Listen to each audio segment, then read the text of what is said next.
শিলিগুড়িতে মহাকাল মন্দিরের শিলান্যাসের আগে ফের ইঙ্গিতপূর্ণ মন্তব্য বিজেপি নেতা তথা প্রাক্তন সাংসদ দিলীপ ঘোষের।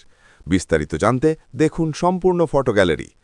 অক্ষয় তৃতীয়ার সময় দীঘায় জগন্নাথ মন্দিরের উদ্বোধনে গিয়ে রাজ্য রাজনীতিতে দলবদলের জল্পনায় সাড়া ফেলে দিয়েছিলেন বিজেপির প্রাক্তন রাজ্য সভাপতি দিলীপ ঘোষ। আর এবার শিলিগুড়িতে মহাকাল মন্দিরের শিলান্যাসের আগে তাৎপর্যপূর্ণ মন্তব্য দিলীপ ঘোষের। এই বিষয়ে শুক্রবার প্রাতঃভ্রমণে বেরোনোর সময় সাফ বার্তা দিলীপ ঘোষের।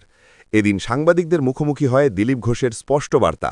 তিনি বলেন, মন্দির যেই উদ্বোধন করুক না কেন, মন্দির নির্মাণ হলে আমি অবশ্যই যাব। জানা গিয়েছে, শুক্রবার নিউটাউনে প্রাতঃভ্রমণে বেরিয়ে বিজেপি নেতা দিলীপ ঘোষকে শিলিগুড়ির মহাকাল মন্দিরের উদ্বোধন করতে চলেছেন মুখ্যমন্ত্রী। আপনাকে কি আমন্ত্রণ করেছেন? এই প্রশ্ন করলে সাংবাদিকদের প্রশ্নের জবাবে তিনি বলেন, হঠাৎ কোনো মন্দিরে গিয়ে ভক্ত হওয়ার চেষ্টা করি না। মন্দিরে যাই, ভগবানের সঙ্গে দেখা করি, বাকি সব আমি ভুলে যাই।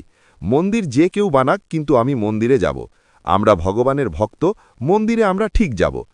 দিলীপ ঘোষ এই বিষয়ে বলেন, সৎ উদ্দেশ্য নিয়ে যদি মন্দির তৈরি না হয়, তাহলে কিছু না কিছু ক্ষেত্রে বাধা পড়ে। কিছুটা দূরেই দুর্গাঙ্গন হওয়ার কথা ছিল, ৩-৪ কোটি টাকা ব্যয় করে মাটি ফেলা হলো। কই, এখানে তো মন্দির হলো না।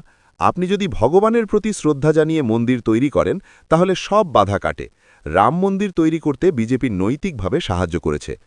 লোকসভা ভোটের শোচনীয় হার থেকে শুরু করে বিগত কিছু মাস ধরে একের পর এক বিস্ফোরক মন্তব্যে দলে কিছুটা ব্যাকফুটে দিলীপ ঘোষ। এর আগেও দীঘায় জগন্নাথ মন্দিরের উদ্বোধনে গিয়ে দলের মধ্যেই রোষানলে পড়েছিলেন এই বিজেপি নেতা।